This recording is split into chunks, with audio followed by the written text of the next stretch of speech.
I believe you had your the first ever KFC radio documented case of sleep paralysis. Oh, I don't want to. I think it was sleep paralysis because it was. Here's the difference that I feel like maybe if someone actually has sleep paralysis, they tell me this is what happened. I absolutely couldn't move. I was conscious. I couldn't move. But I didn't just feel the person in the room. I felt them like come up the stairs in my apartment. And it looked like the Undertaker. It was just from behind. It had like a big coat and like a hat. And I was laying right here. I fell asleep on the couch because like time doesn't exist in this quarantine type deal. Right. Where it was like last night I drank a bunch of milk and fell asleep at about 9 p.m. And then I woke up at 11:30 on the couch and I thought it was 11:30 a.m. So I was like, oh fuck, this is crazy. But then I switched sides and laid over here again. I was like, I realized it was nighttime, so I had time to go back to bed. Right. And I was stirring a lot. Right. And I have like all of my documented panic happens in my unconscious. Like I've had panic attacks where I wake up and it feels like I'm having like it feels like I'm in the middle of an earthquake and it's just my heartbeat beating on the bed. And those times I take myself to the hospital. But this one was like it wasn't a heartbeat, but I could feel like I couldn't get up, right? And I had this clicker in my hand, and it was almost like in whatchamacallit, in House on Haunted Hill, where it's like you could see the thumb moving. Mm-hmm. Right? And I was like flicking this. To be honest, I thought it was my ukulele. So I thought I was strumming it. I hate your guts. And I was trying to move. And eventually my head just snapped. It almost felt like someone was holding my head and wasn't letting it. And then I let go. And I twisted fast. And I like popped up and there was no one there.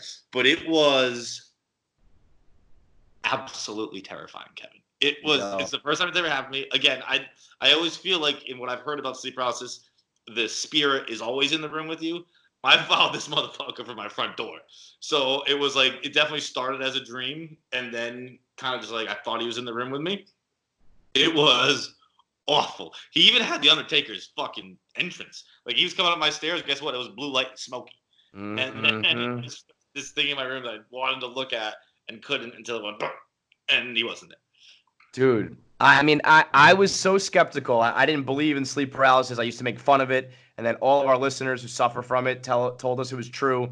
And I just shut my fucking mouth about it. Because if I ever start to get that, I'll have to go to the loony bin. I'll have to kill myself. I can't. That will fucking. That's some Freddy Krueger shit. I'll never go to sleep at night.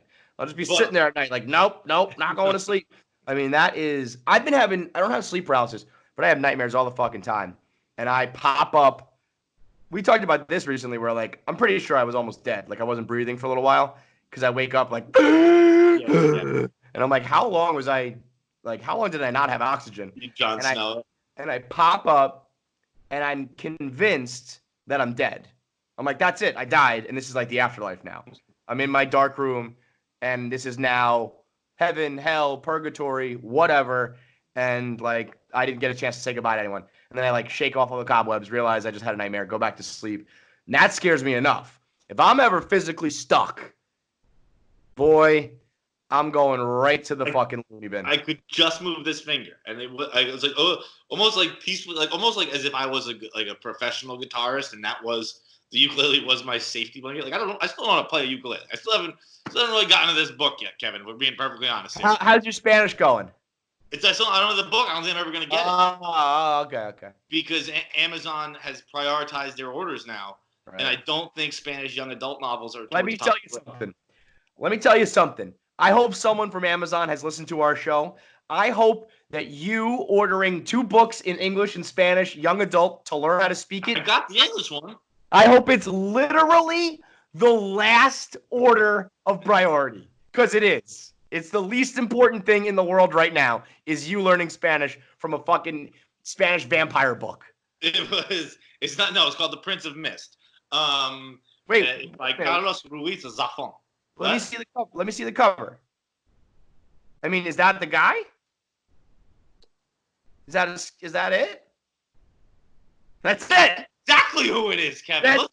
Just like the Undertaker. That's it. It's got the hat and that's him.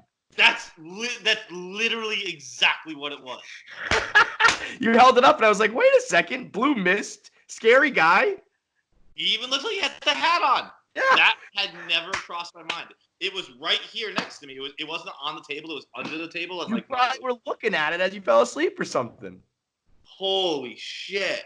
That's fucking terrifying how the brain works. That's wild, man. That's exactly what it was. Oh my god! What a catch by you! I mean, I looked at the book and I still didn't. It didn't register to me. That's fucking exactly what it is. The Prince of Mist came to pay you a visit last night. Thank God, because guess what? I thought the Undertaker was a pretty lame one to have. Let me tell you something. If you're having sleep paralysis nightmares about your young adult novel, that ain't great either. I haven't even read it. I've just subconsciously looked at the cover. Oh, the Prince of Mist. Dude, that shit is fucking. Dude, what if throughout the whole quarantine you start to suffer from sleep paralysis like regularly? I honestly don't think that's the crazy. I think that a lot of people are gonna have to deal with stuff like that. Yeah, it's fucking.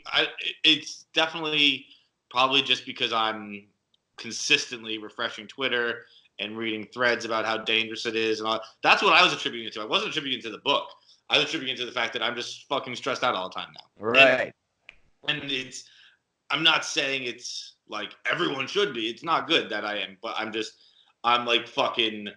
I jammed a funnel down my throat, and I'm just like, all the bad news. Let me read every fucking scary statistic and fact you got. We are way too plugged in, I think, for this.